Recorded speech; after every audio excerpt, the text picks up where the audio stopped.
I think during the pandemic, no number is maybe I mean, 2020 is a big number, but 23, the Michael Jordan of weeks, the last dance of weeks. If you look over my, let's see here, left shoulder, we can see 23 here. We're not talking about Michael Jordan. We could talk about Michael Jordan if you wanted to. Is that Jordan's jersey? Yes. Original. He wore that. I don't know if he wore it, but it is like an authentic jersey. Is it from like the store, or like the authentic Chicago Bulls store, or like this is from his collection? I don't know. It was given to my father as a gift from someone that worked with Jordan. So I don't know. Like I highly doubt that it has like. Is it signed? Oh yeah. That's there's cool. there's a card in here. I mean, I'm not gonna pull the computer out of there. The coolest part about it is there's a personal card that says with the compliments of Michael Jordan, and it has a little Jumpman symbol. Now you could say that I went to a local calligraphy shop and got it done to make it look better. But no, that's the real cool. deal Holyfield. Yeah, very cool. 23 is the right number. 23 is the right number. And Ben, we're in match week 23. We only have 15 match weeks left. We're a little over halfway. Things are starting. We're starting to shake out. Panning for gold. We're starting to see the golden nuggets. The cream is rising to the crop. Ben, how do you feel about match week 23 in reflection? Well, if Macho Man were here, he'd be very happy about that reference. I think we're starting to see who is coming out, and this is a weird year because usually you think it's all over, but because we started late in the season, our Christmas break is around now. So if you're bottom at Christmas, they say, then you're very rare that you escape going down. And I think maybe this week we saw the title go to Man City, but I still think there's questions and surprises left in the relegation race.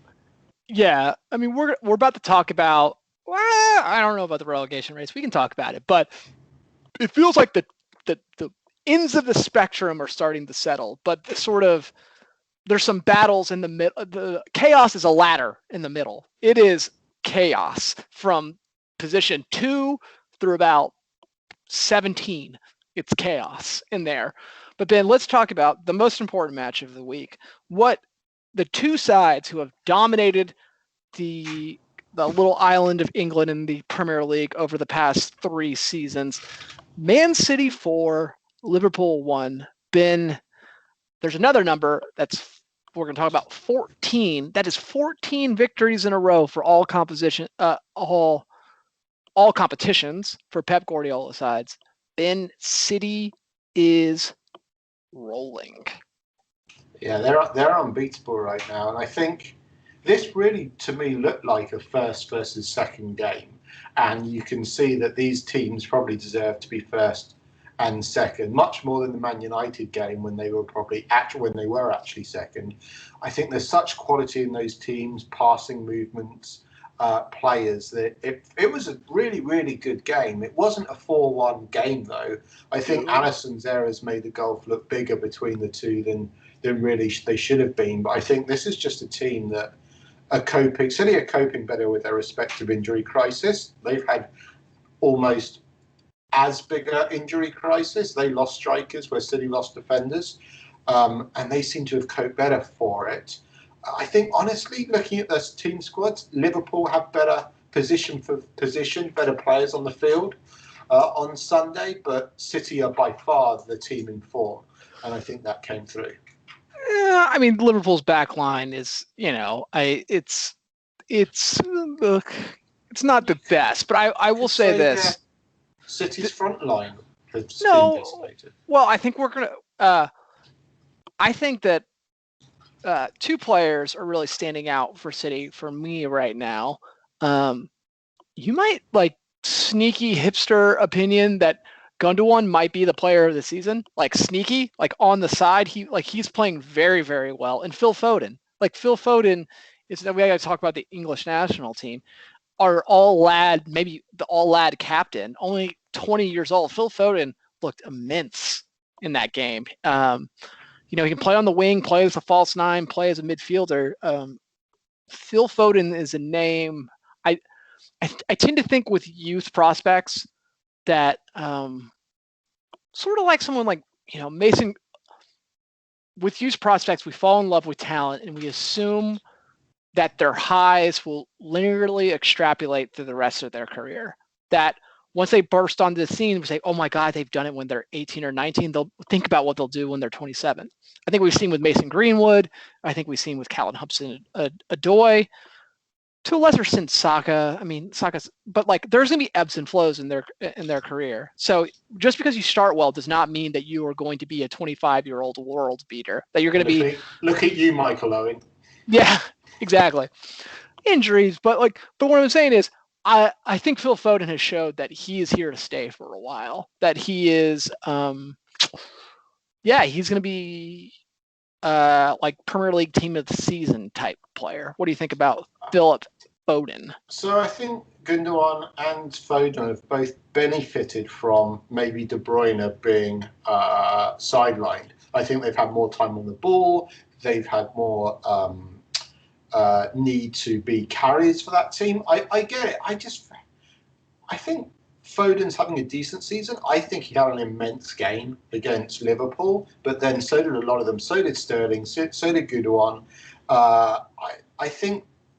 I think we've got this recency bias. He's been really good in probably the last 4 or 5 games. He has sometimes been anonymous this season and farmed out on the right. So, but I think that is, to your point, that's what you get with young players. You get an inconsistency in their game, and I think the great players go on to do it week in, week out. So don't get me wrong, he's an immense talent. I also think it means a ton, not just being young and breaking onto the scene, but being young and from that town as well. So being a Mancunian, coming through the youth system, being at the club all their life, I think that makes a huge amount. And I think there's reason to get excited as well. So a huge, huge prospect. He's in the right team. He's learning every day. So hopefully he finds some consistency season in, season out. One more thing about Foden. I like how he's small, but he he doesn't have the rear end size of Eden Hazard. Like Eden Hazard, you could knock him off the ball because his butt was so round and his low center of gravity. Phil Foden's I think it was the chip ball where he Allison kicked the ball to him and 2 Liverpool players tried to knock him off the ball and then he just didn't go off the ball. He's just stronger than I think that I would, looking at him, think he should be on the ball, which is a really nice skill to have in the Premier League, not being knocked off the ball. Second thing, Gundogan, I know I've said sneaky player of the year candidate. Is it just me, or do I catch Turkish Juan Mata vibes? Just like the beard and the hair. I don't know. I was looking at him after the penalty, and I was like, that I'm not saying brothers, but maybe cousins. Maybe cousins. He's certainly got that little wand of a leg, that's for sure. I do think he almost was he was guilty of missing chances. So he missed the penalty, but his goal, which he almost skied over from a yard out and managed to somehow hit it off the bar, he could have easily gone the other way in this game. Do you think that Pep, after Sterling's miss, who did Sterling miss against last year or 2 years ago? The awful, awful miss in the Champions League. Was that PSG? I can't remember. But remember that awful miss that he, from one of the worst misses ever. And Gundogan, are we thinking that maybe Pep needs to buy DCL to show them how to score tap-ins because no one scores a tap-in we'll talk about that later, but no one scores a tap-in like DCL. Yeah, I think they've got Aguero. He's that fox in the box, and I think that's what they've been missing. They do need that. I think they've been trying to make Sterling that, but none of those players can do a tap-in. They're knackered by the time they get into the box. Yeah, they're struggling. I mean, when Pep Guardiola, you think about the fundamentals, the tactics, but maybe he just does not practicing the tap-ins like he should. We thought it was, set pieces or defending, but I think I know his kryptonite is tap-in tactics. That's because they're all midfielders. That's why. They're scared once they get into the box. Yeah, they are scared of it. Well, I didn't really write this in the rundown. I don't know why. Just maybe because I don't really put a lot of stock into it. There's some some stats out there that Allison has made like more errors that have led to goals than like Kepa in a similar amount of games. I'm not putting a whole lot of stock into that. I think they asked Allison to do a lot more than Kepa from a distribution standpoint. And if you live by the gun, you die by the gun. I would still take Allison 10 times out of 10. Probably would pick Ederson actually if I'm going to pick out of those two. But I think Allison's immense. I think Klopp was, so much is said. Like he saved our ass a million times. I'm not going to, get on. But I mean, he had he had a Kepa-like game. But to me, I'm not putting much stock into it. Are the mistakes different though? So I think Kepa's known for just being not making bad decisions, right? Sometimes he comes out of goal at the wrong time. Sometimes he flaps at crosses. I think Addison he's just not good. All his mistakes weren't really goal-keeping mistakes. They were playing out from the back mistakes. Yeah, I mean they ask him to do. I mean, theoretically, that's what Kepa was bought to be, but he doesn't really do it all that well. But yes, for sure.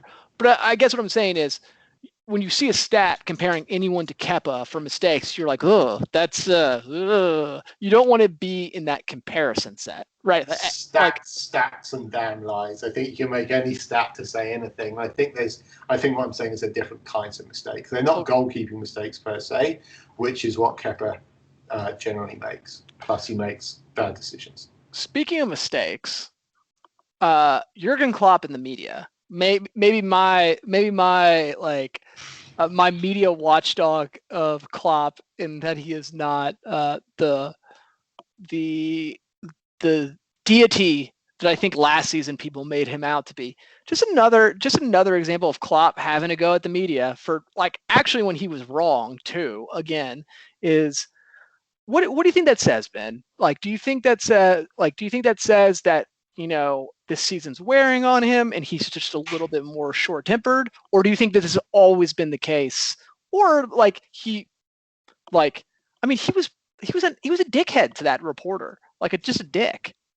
Yeah, I wonder if it's just what he's like when he generally loses, or if this is. I think he must be frustrated. There must be so much frustration right now with his team and how the drop off so much and just the mistakes and how he's got his front three still, but they're still not firing and he can't fix it. I'm sure that bugs him as well. And I think standing there in the cold and the rain and being asked questions that are just inane, I think will get you. I think everyone's suffering from COVID and quarantine, so maybe we give him a break. But I do think it's probably part of his temperament as well.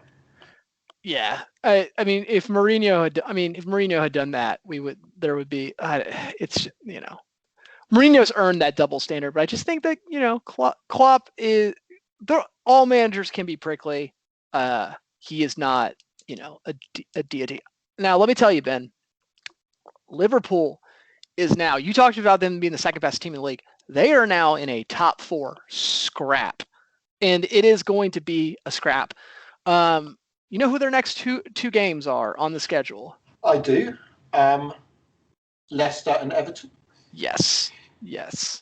Everton, if they capture, I think there are 2 games left to be played. Everton in a linear state would be on track to be above Liverpool.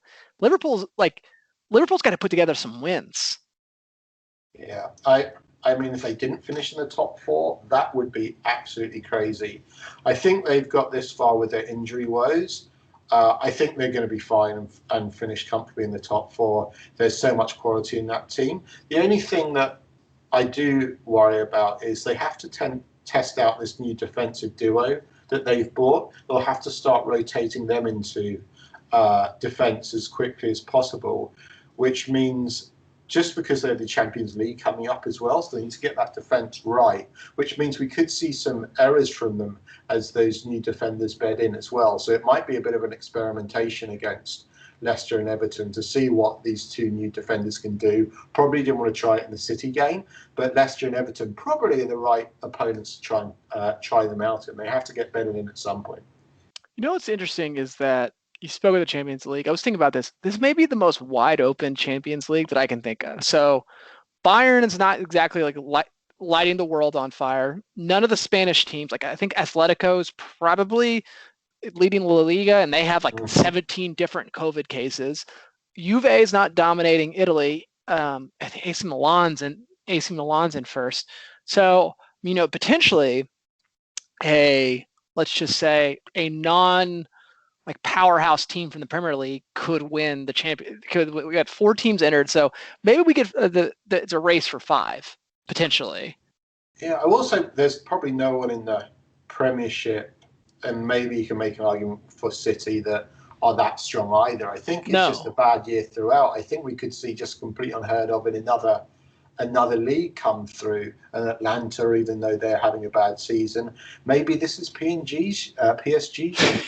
Or PNG. PNG. They're just going to celebrate with Tide detergent, just shaking up Tide detergent. This is the year for them. Well, it could be like a Mourinho Porto season, right? Like someone like a Benfica, or I don't know who's qualified from the Portuguese leagues, but or an Ajax or something like that. I could see it. But yeah. Sorry to interrupt. They do say the same about the Euros as well. This could be a year where a completely unknown or lesser fancied or quote unquote less big team come in and win it just because of congested season fatigue and things like that. I think this is going to be the year for upsets. This is the year for the upset of the league, potentially all competitions. Yeah, I mean the Euro has a little bit of history of upsets. I mean Greece winning the Euro. Didn't Denmark win a Euro in the 90s or something like that? Maybe I'm wrong. And then like Portugal without Ronaldo. I mean, I know it's Portugal, but that team was not very good. So history of upsets. Ben, so usually when you watch a match, sometimes I mentally check out of a match. I look at a score line and I say, like, this match is over. I'm going to go, whatever. I will keep tabs on this. But in the United Everton match, I did that twice. Twice I checked out of it mentally. First, in the first half, United 2-0. I thought once DCL missed that opportunity at the end of halftime, I said, that's it. Pack it up. We had maybe the best goal of the season, a Bruno Cantona goal, but I turned it off, and then quickly Everton come back in this match and end up tying it in the 95th minute. Ben, what's it like seeing a role reversal of, United this season has been so good at coming back from deficits, not so much have it being caught out for a 2-goal lead. What was that like watching that? Well, firstly, I just want you to know that Denmark won the Euros in '92, led by a Brian Laudrup. Brilliant. Going back to United there and how it feels, I think it wasn't a surprise. And I think that being a United fan, especially in the last couple of seasons, it reinforces that idea that we're fragile at the back and prone to errors, and that a team could score any time against us. And that's what it's felt like. Going 2-up was a weird feeling. We're always behind, but I just feel we're not good at holding on to a lead. We're not that lead. We're not that strong as well. And we talked last week around why do we play so defensive? Why do we sit back and protect that front four? I think we saw this week just how fallible they are, and that they can concede silly goals, and there's just errors throughout that back line. Yeah, I mean, we had the De Gea. Do you think De Gea was at fault for that first goal, where he pushed the ball? Oh, absolutely, yeah. It was a soft push back into the centre of the goal, yeah. Yeah, Decore had a nice little match. It was bad keeping on both sides as well, because the third United goal looks like if I was in, or you without your ACL was trying to save them. That was the saddest that was the least athletic thing I've ever seen watching football. Is watching that Everton keeper. It made you sad for Pickford. It was. I mean, I thought it was Pickford at first. Like, just watching, I was like, oh, Pickford and his short little arms couldn't get there, and then realized it wasn't Pickford, and I watched it. And the second thing, that was the softest header from a corner I've ever seen Yeah, go in the net. yeah. It was a sad dive, that's for sure. Um, are we gonna talk it like? Can we just like say like where the Bruno goal rated? Because it wasn't like the keeper was that far off his line. It wasn't like Bruno like looked up, caught him out. Like, I didn't think the keeper's position was that bad. He just Bruno beat him with a perfect shot. Yeah, it was a beautifully hit shot. It was a great dummy to sell a defender to create that space for him. And he hit that shot with such great bend, but also, so this is why it wasn't Cantona. He hit a goal with a good dip. So he hit a shot that dipped. So I've been thinking about this, but what's the difference between a shot that dips and a chip?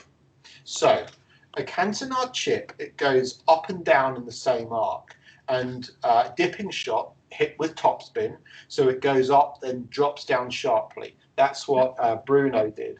A chip is you hit the bottom of the ball, lots of backspin, goes up and down in a very, very sharp trajectory. So that was a dip, not a chip. Chips and dips, they go together. Super Bowl chip and dips.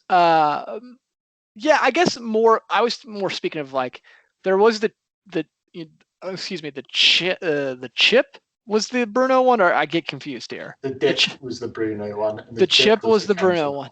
I was more thinking about the swag afterwards, just like the sort of the non-celebration celebration of, it was a shame that match wasn't in front of the Stratford end. Like, that's like that would have been a thunderous, like, holy shit, and see him drink in the fans. That would have been like, that's one of the first times where I watched it and I was like, man, that I had two moments like that this weekend. Of I missed what the reaction of the fans in the stadium would have been. I'm on the record thinking the cop is, like, somewhat overrated, but it would have been nice to see Gundogan miss in front of the cop. Like, I think that would have been, I mean, that probably played to City's advantage that, like, the crowd wasn't able to get on him like you would, but like, those are two moments where I thought, I was like, man, I wish a crowd were here to either, point a finger and laugh at Gundogan, or like really revel in the greatness that is Bruno. I don't think that goal will be like in front of a crowd that's like a Man United highlight package, that in the highlight package that they run for, before all the matches for the next 15 years. It's like it's in the YouTube clips. Without fans there, I still think it's brilliant, but it doesn't have that same effect. I think you really notice no crowds with the booing of Sterling every time he touched the ball as well, and that's probably another reason that maybe Liverpool haven't been so effective. I think they've really, really missed their cauldron at Liverpool. Yep. I mean, home field doesn't matter. I mean, the league is just, it's, the league's crazy. We can talk about that and maybe a second when we get to Spurs. Let me give a shout out to Everton as well. So I think they're really finding form again, especially now they've got the fit front three back and DCL's back in scoring form as well. Don't forget Josh King. Josh King, the most amazing signing in the world. They got to. He came into this match, didn't he? Am I wrong? I thought he did towards the end. Go ahead. That Newcastle player can have a successful. Wilson can be good. Josh King can be good. But let me ask you this: what is the end game, or really what's next for Everton? So they're in seventh. Do you push for fourth next season? Is that realistic? Do you buy quality? How long does Ancelotti stick around? How long do those players stick around? Like, what's good for them next season? I mean, if they win their next two matches, they'll be in the top four. So, yeah, I mean, they've invested like it. I mean, I think the problem is like, I'm like, the front line of Richarlison and DCL, like, I don't think that's in a normal season. I don't think that's a top four. That's a top four. I think it's good. I think it could be, top five, top six. I just don't think it's, you know, the investment of a top four side, like, even Tottenham, like it's not Harry Kane. It's not Harry Kane and Son. Their defense isn't. They need some investment in their defense. Like who would you say in their back four is someone that you can really build around? I think their midfield's pretty good. I mean, I like what they've done in the midfield, but I think they need, like, the margin of error. Yes, they should push for top four, but I think that their side, there's not a lot of world class players there, or even approaching world class players there. So what good looks like is hold on to the players you have and buy more quality to strengthen areas next season, and keep pushing. Yeah, I mean, it'd be interesting if someone came in for DCL. Yeah. I mean, unfortunately, I think they're going to fall into the Moyes complex of, like, what is going to happen is they're going to finish like 5 or 6 for the next like 2 seasons, and then they'll get restless, and then they'll maybe make too big of changes than they probably should. Would be my guess, Yeah. right? I wonder how long Ancelotti sticks around as well, like how much he's enjoying the Premiership, that club, his players. They're building a new stadium. I mean, they're investing in that club. They're building a stadium on the docks, I think, like right on the water. So it should be, man, lovely water in Liverpool. Don't you want to just go dip your toes in that? So we'll see. I don't know. I mean, they're Everton. It's they're upper middle class. It's just what they are. Stuff. That's good to know. And I think switching now from Everton to United as well, I think interesting things you're starting to see this season is Cavani really establishing himself over Martial as that focal point in attack. Yeah. And here's another kind of a what if question as well. What do you think would have happened if Sancho had joined United over the summer and he'd been there all season? Would that look any different? Now they're second. Would they still be in the Champions League? Would they still be second? Would they be higher, lower? Would it have made any difference whatsoever? I don't think Sancho. I don't think he's had a particularly really good really good season at Dortmund. He's a really talented guy. I do wonder a little bit about his. He's had some run-ins with discipline. I wonder about paying him that crazy contract. That would need to be paid, probably like 300,000 quid a week if you're really getting the hungry. I mean, I don't know. I'm only projecting, right? But unknowable. But he is a talent, and I'm all about acquiring talent. So I don't think you would be worse off. I do think. So I'm usually thinking about decisions from a side. I think Cavani ultimately short term, it has worked out. I think long term, maybe not the best idea, because now he's robbed Martial and maybe Greenwood of that development time. So it seems like you got to buy a striker and a right winger, right? Yeah. But both is Greenwood going to be that guy now? I don't know. He's still young. I think Cavani, rather for what you're robbing them of playing time, I think they're learning tons and tons about movement and off the ball and just how to be a clinical striker from Cavani. So I really don't think he's maybe slowing down that development, or at least it's net neutral. But I'm not sure that anything. And to answer your question about Sancho's season, I think he had a very, very slow start to the season, and now I think he's back as one of the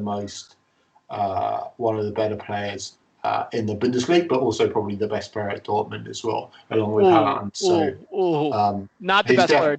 He's not the best player at Dortmund. That's Erling Haaland. That guy is a monster. Not on form in current season, but yeah, I think he's definitely challenging for the best. And there's talk on are they going to hold on to one or both, but it'll be interesting because I definitely think United have cooled off a lot on that purchase, and it probably was the smart thing not to buy him last season. Probably. It was crazy money. Ben, let's go up on Tyneside. We don't go there very often. We don't visit the true north of the wall very often. But we're going to. Only It's because Southampton went there, and we're in safe hands. Newcastle 3, Southampton 2. Then this was an exciting match. A lot of stuff happened.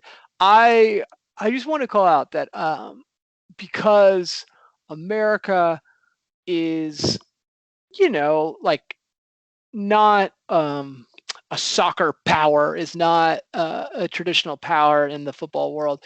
It always is nice to see players with America ties or MLS ties score some goals. So Miguel Almiron scoring 2 goals in that match. Now one of them was I still think they gave him a goal, although it could have been an own goal. I think it was a shot on target. I don't know if the keeper would have saved it.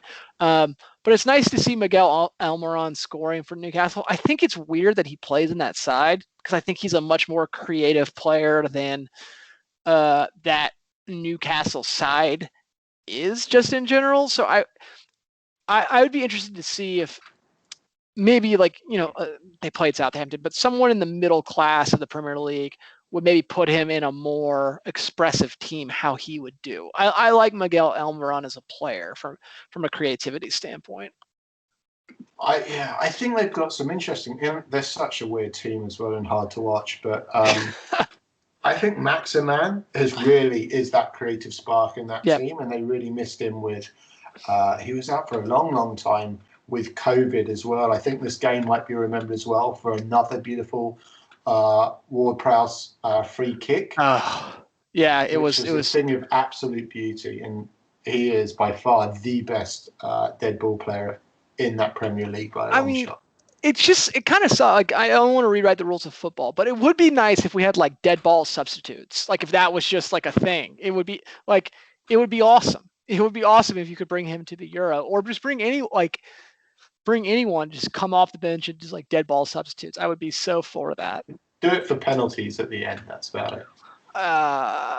Yeah, I don't really like penalties at the end. In Texas, they have something called like the Texas shootout for penalties, where it's like you put the ball, I forget what it is, but somewhere outside the 18-yard box, and you have to dribble and like then try. Hockey.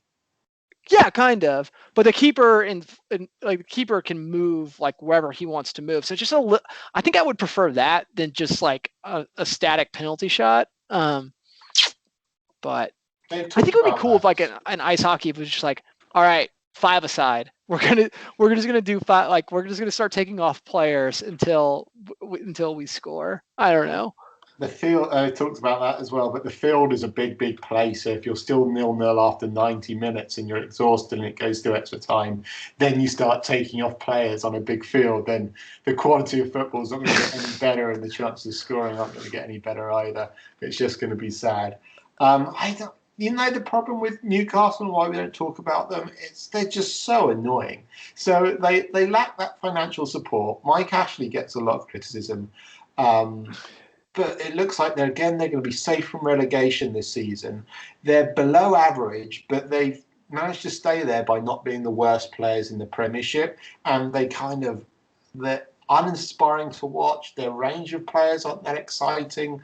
It's just such an annoying, sad team to watch, considering where they were. And they should be one of the big ones, considering like supporters, fan base, history. They should be up there, and it's been sad to see such a decline over the years of like the Newcastle history.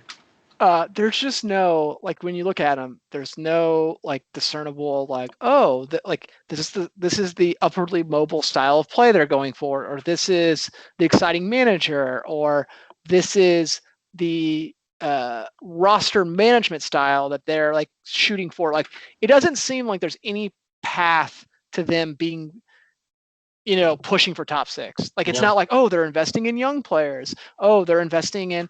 Remember a couple of years ago when they just had like their entire team was French, right? Yes. Like they just had like everyone on their team was just this random French guy. Like, that was at least a strategy. Like, I think the strategy is, and it sucks, is just don't get relegated. Your goal this season is not to get relegated. It's like build up with loan. You're not going to get any money, so you have to buy creatively and don't get relegated. Bring in loan players, and that's it. It's so hard. And this is an interesting thing as well to loop back to last week as well. But it's about Ralph Hasenhuttl, and we talk this season more than anything. We've seen a roller coaster reputation of managers. So no team at all in the whole Premiership, and please point out if there is one, but no team has shown consistency. All teams at either one point in the league has either been accused of over exceeding or under exceeding expected performance or results. Like managers' reputations have gone up and down. Hasenhuttl, we were like, let's bring him to Man United, and now he's like, oh, like they're really struggling now. Now he's had injuries, but they're kind of a joke team. They got thrashed 9. They lost again against Newcastle. Listen, man. Like, I know football's an emotional game and stuff like that. I don't like my manager losing his emotional balance at the final whistle, which had to have mean during the end of the match he was not in control of his emotions. In football, I always used to say there's a difference between the head coach and your position coaches. Like, you wanted your head coach to be that steady sort of, he was the person, kind of like Tom Hanks in Saving Private Ryan. Like, just that steady presence. Now, you can have drill sergeants that yell at you. That's like a certain, like, I wanted that from like the assistant coaches, the ones that are yelling, the overly emotional, getting me hyped up. My head coach, I wanted like this. Like when I wasn't in control of my emotions, he or she was. And like, I don't know. I mean, like it's too much of an easy narrative to say, oh, he cried, and then they've just been crap ever since. But like, I do think there is something to like. It's just weird, man. Like, it's just weird to lose your sort of cool on that big of a and it's not even that big of a stage. It was like the middle of the season. I get that it was important. I guess it was important. It was Liverpool, but I'm not going to ascribe too much thing to it. But I guess what I'm saying is, if I were going to hire Ralph Hasenhuttl, if he was like an interview, that would, to me, I don't know if it would be the deciding factor of no, but I would at least that would be something I wanted to ask about and be like, tell me what happened there. Like, why? What? Like, I want to. It would be some sort of like, I need to do some follow up on this because it doesn't really speak of like you're controlling your emotions that well. I think I said one at the time, and I don't really care. I don't think it shows any positive or negative for that. And I think everyone expresses their emotions in different ways. I think for him at that time against Liverpool, he felt that he was always in Klopp's shadow, and this was the final time where like the apprentice became the master. And but anyway, I guess that's not really the point. This has been a season for up and down reputations, and name one manager who's really kept their reputation the whole time. Moyes is the only one I can think of. Now it may be, but there's got to be the time at the beginning of the season everyone was like absolutely terrible. Yeah, not doing great. No, I'm just saying he's the only manager where I see that hasn't been like anointed and then hit like a crap run of form. I right? wonder if his crap run was at the beginning though, and now he's so it's been. I guess what I'm saying, like he's the only person I can think of that's like where it's been, because most people picked him to get relegated, right? Like that's so. But that's not a consistency, right? That's you were sucked, and that's a roller coaster to the other side. It's not like he's been great since the beginning. I mean, he's my manager of the year, right? So that's the only one I can think of. I'm more proving your point that I can't think of. Like I agree with it that. Everyone, like Lampard was top of the league at one point. Like Arteta was buried and then he came back and now they've lost a couple in a row. Like Pep started out terribly. Now they're back up. It's everyone's been the soup. I'm trying to look at my table. The only like I mean, Bielsa hasn't been like anointed. I mean, I think people think he's doing pretty well with the side that he has. So, yeah, but I agree with your point. Like that everyone has had their shine and then also their ass in the jackpot. You know, look at Mourinho. I was like sucking him off at the very beginning of the season. And what's crazy is like they feel like they've been on a horrible run in form. They're like 3 points away from like fifth. It's like they're in it. It's not over for them. And they got a nice run coming as well. So I do anyway, want to point. speaking of Spurs, Well, I do want to speak about that. You talked about the bottom being competitive. I think that Brighton, Newcastle, and Burnley all picking up big points in the past couple of fixtures. They sort of like distance themselves from that Fulham, West Brom, Sheffield United. Like I think Sheffield United's playing better, but so Brighton has always been good. Like they just hadn't had the results. They're starting to put together victories. I think that they're going to be clear. I think it's going to come down to Newcastle and like Burnley if they, but they got some distance between them. you're right. The gap's big for sure, but there's still a lot of season left. And there's probably enough with Newcastle and Burnley that they can probably keep some consistency. So maybe you're right. Maybe it's over at the bottom, and what we get excited about is the top four now. But I don't know. There's still a lot of games left. I kind of want Newcastle to go down. Yeah. I mean, I'm trying to think. I mean, I like Sheffield United, but they're too far back. It's really if you think that Fulham can catch. I think that if you think that Fulham can catch some Newcastle or Burnley, and they just don't score enough. They just draw too many matches. So maybe that'll change. I like Fulham. They're redoing Craven Cottage. It looks exciting. Technically that should be Chelsea's rival, but they're just not good enough to be Chelsea's rival. So I will say this. West Brom should be relegated for wearing those kits. Oh, it's hideous. Oh, it's like it's the worst. My eyes. It's actually the worst. The best team in the world to get away wearing that kit. You need to be Samba Brazil, 93 Brazil to be allowed to wear that kit. And I think Barcelona's wore like a similar color scheme as like their alternate away. But like you have to be like Leo Messi, right? Like that's the only way that's going to work. It's bad. So the last match we want to talk about, one of the teams that's definitely going to get relegated. Spurs 2, West Brom 0. I kind of bring this back because Spurs are in an interesting point. We didn't talk about it, but they lost to Chelsea in a sort of that top four clash. So they really needed this match. Like they really needed this match. So they brought Kane back early. I thought that was a risk. I think they thought he was going to be out for a little bit, but him in the starting lineup. I mean, that side, I know we talked. I think I said that Vardy's the most important player in the Premier League, but it's like night and day difference between when Kane's in the side and when he is not in the side. I mean, you probably can say that about any great player, but I mean, they're just, against Chelsea, they were just. I mean, they were putting like 6 in defense. It was awful. At least with Kane, they have some sort of outlet, and even in this game, he had like. He's kind of wasteful in the first half.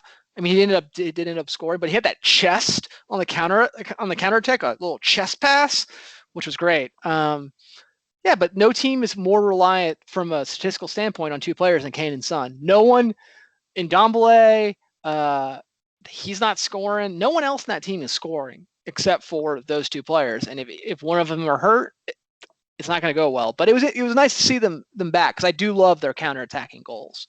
Yeah, I'm not a big fan of Spurs this season. I do wonder what if. What would happen if they'd kept their manager for this Poch for another season? Like, would they be probably right around where they are now, maybe with just more exciting football? Who knows? Let's not play the what if. But I think it's nice seeing Mora playing more under Mourinho, getting more game time. I hear that he's made up with Dele Alli as well. So this is what I thought about watching the game. And they talked a lot about Kane's positioning and sitting deep and opening up with like long counter-attacking passes.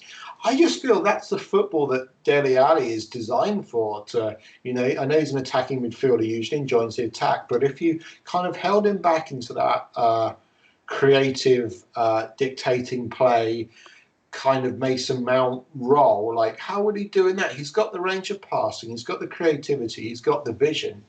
And when Kane's injured, why not? Why not? And I'm sure he's tried it on the playing field, but why not? Dele Alli feels like he has all the range of passing to play that deep lying creative playmaker role, and that could be the answer for when Kane's out. I honestly think that Mourinho has like his guys, like more so than most any other manager. He has his guys, and when you cross him, that he just he's just not going to play. He's just not going to play you. I don't think that.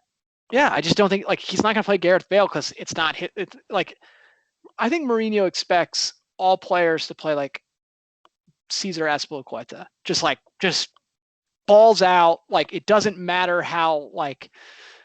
Ultimately, I don't like. I'm not going to say like. We'll just use the Spurs like Højbjerg.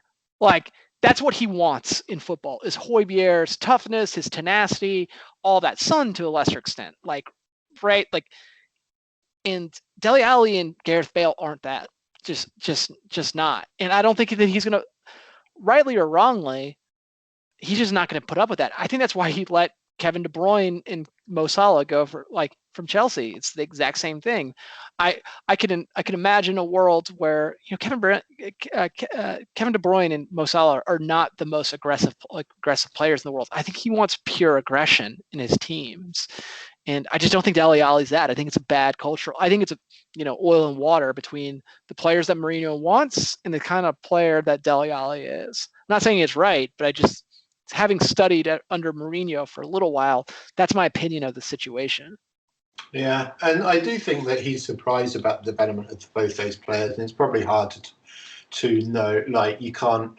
He let two young players go who weren't very strong or mentally strong under him go, and they've gone and flourished and now come back with probably unrecognisable talents. But can we say already that the Bale loan has been unsuccessful? Is it too soon to say that, or is that? Of course, you shouldn't go back, man. Like never go back. But never go on loan. Like what happens to Bale now? He goes back to Madrid. Zidane says, "I told you so. I knew you were shit." I mean, he makes 500,000 like quid a week. It's like he just goes and plays golf. He's fine. Like he doesn't care. I mean, he's done everything he wants to do. Like, yeah. I mean, I wish it's just over.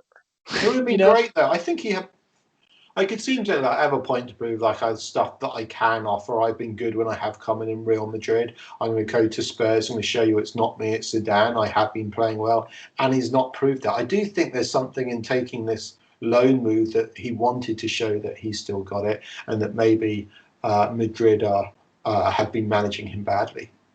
Again, he's not a Mourinho guy. Like he's just like that tenacity. Like I just don't like. Even if he had something to prove at Tottenham, I just don't think that Mourinho is going like. It's just maybe I'm reading too much into the type of Mourinho play.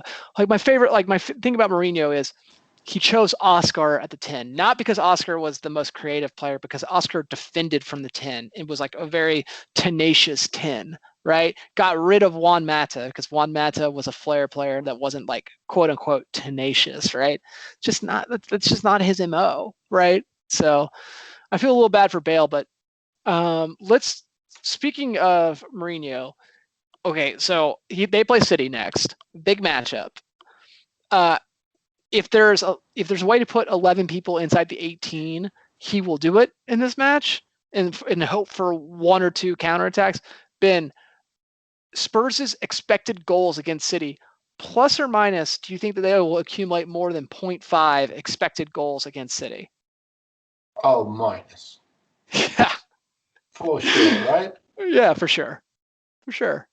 It's not even a question. It might be, I think it's going to be interesting if City have struggled to break down teams, although they are probably the best in the league at it. When they do sit back and defend, they can unlock those defences.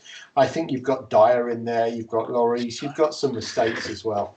It could be, I don't know. I think this has got to be a City win, no matter how much you sit back and try and defend. One of my favorite things to do is like I follow like the unexpected goals Twitter account, and like during Spurs matches, I just like they tweet out the first half expected goals and the second half expected goals, and like Tottenham's had like multiple matches this season where their first half expected goals are like 0.07, 0.17, like it's just awful. If I were a Tottenham fan,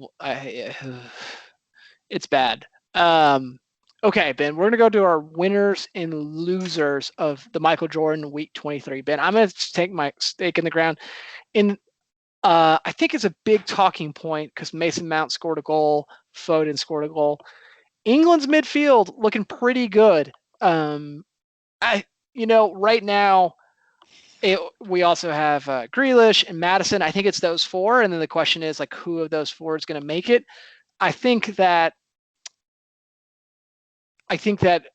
Mount and Foden are the most likely to make it. Maybe Grealish as well. Mount, not so much that he's a better player than those other players, just because maybe he plays a little different of a role and can press a little better defensive player. But James Madison must be thinking like, what the hell do I have to do, man? Like I'm really good, and I'm really good. I need to be in this side. Yeah, I think there's. It might just be there's one of them that they play as well. So he might play Henderson and Declan Rice as those front two, and he can only pick one. It's quite a choice. I wonder if these decisions are kind of made for you by the end of it. I think you've got time. You've got some England friendlies certainly coming up now. I think injuries and fatigue always play a factor, and so it's a nice problem to have. I wonder if like Dele Alli might come strong in the end of the season. There'll be calls for Ross Barkley finishes strong. Alex Oxlade-Chamberlain. So there's definitely options, but options are nice to have. But I don't know. Who would you take now? Would you take Grealish or Mount or Foden? Who would you play in that 10 if you could pick one?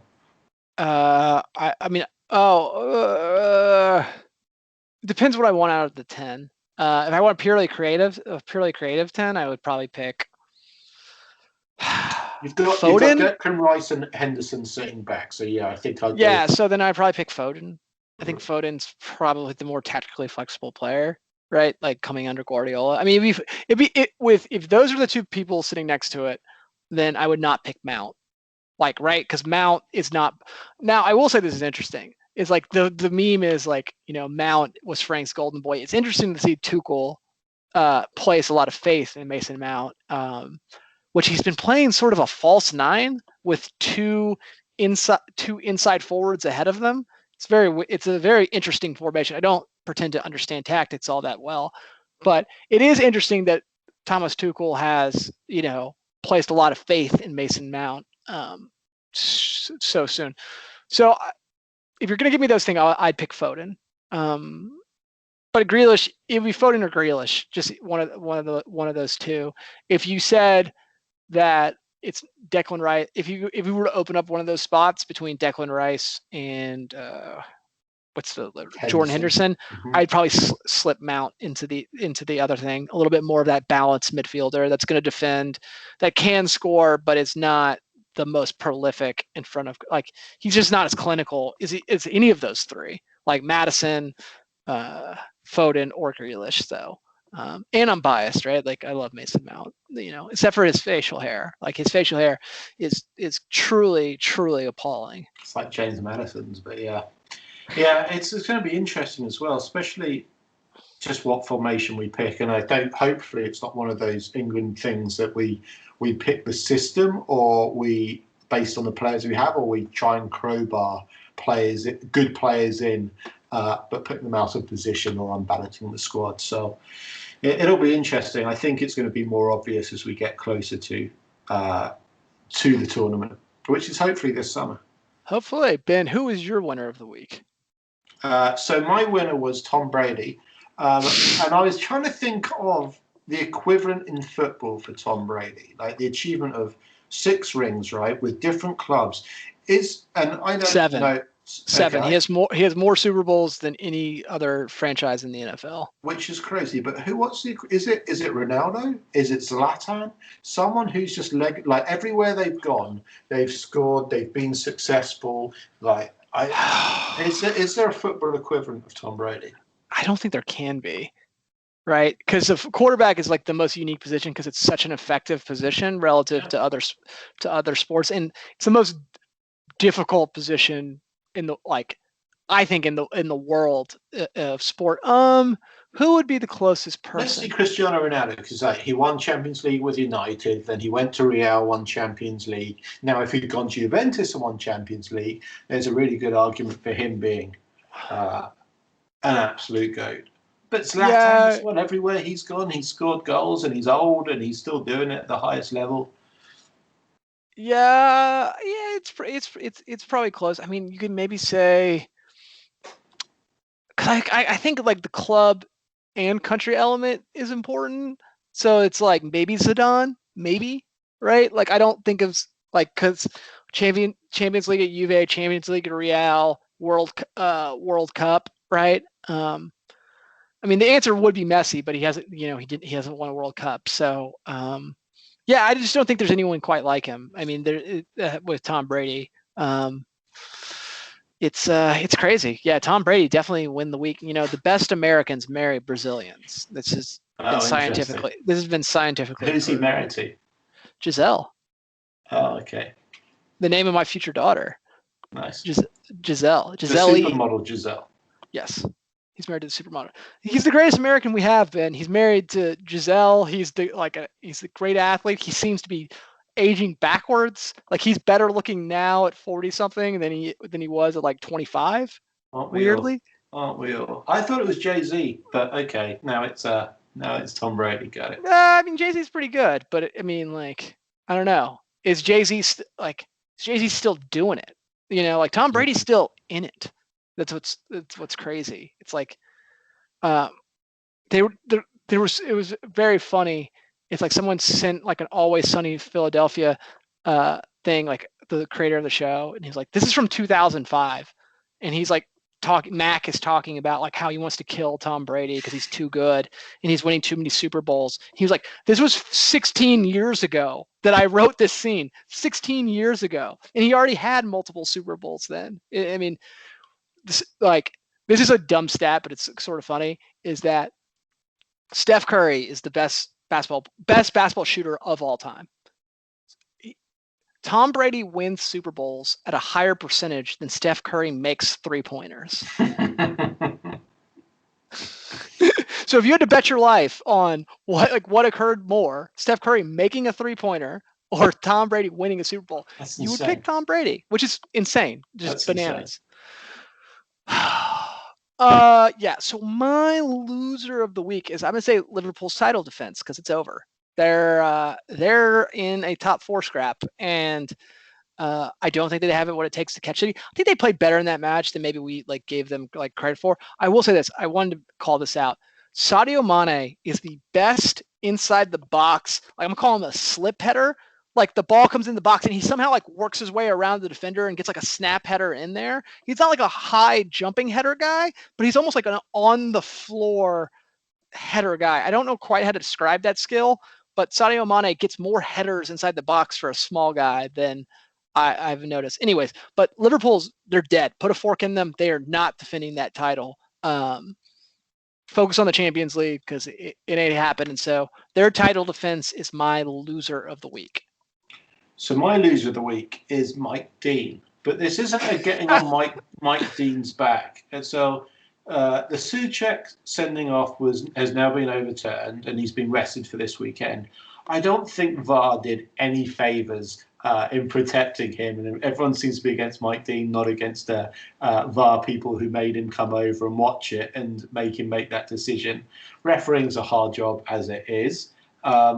He doesn't deserve the criticism he's got, and it's such a lonely job, especially with linesmen's jobs being watered down now. They don't even put the flag up. But Souček's tall. He has his arm up, and he accidentally hits the guy in the face. Accidentally, sure, but it's not the worst decision I've ever seen, which is what it was being touted on as our match of the day. So I'm with you, Mike Dean. The fact that Mike Dean got criticism is the loser of the week.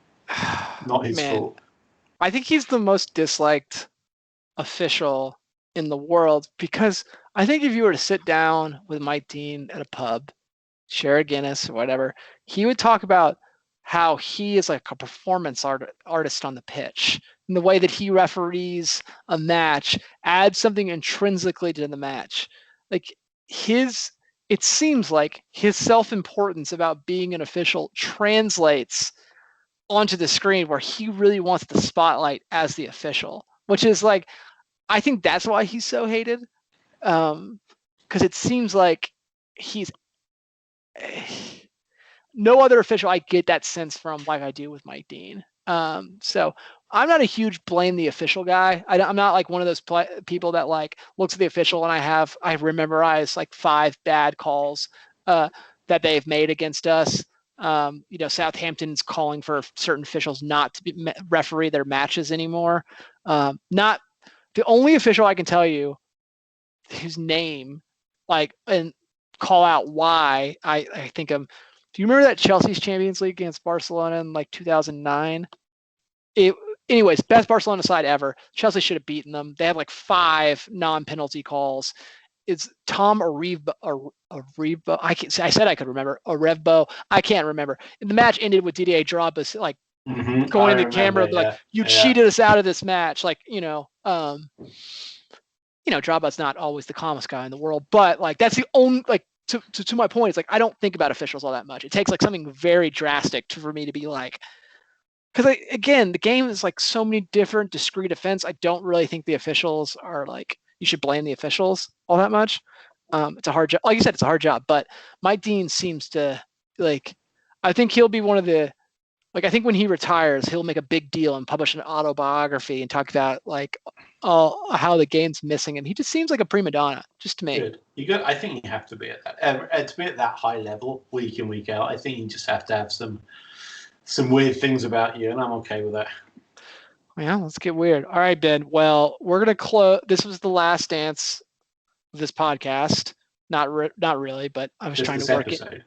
This episode. I was trying to work in another 23 reference, but we got President's Day coming up. I am taking off, so I will get to see some more football this weekend. So I'm excited about that. Who does United have this weekend? We have West Bromwich Albion, I believe. Oh man! Yeah, we should get some points. 3 points on the board. So we either have Southampton or Newcastle. Who do we have? We have Newcastle on Monday, so I'll get to watch it. My neighbor 3 points on the board.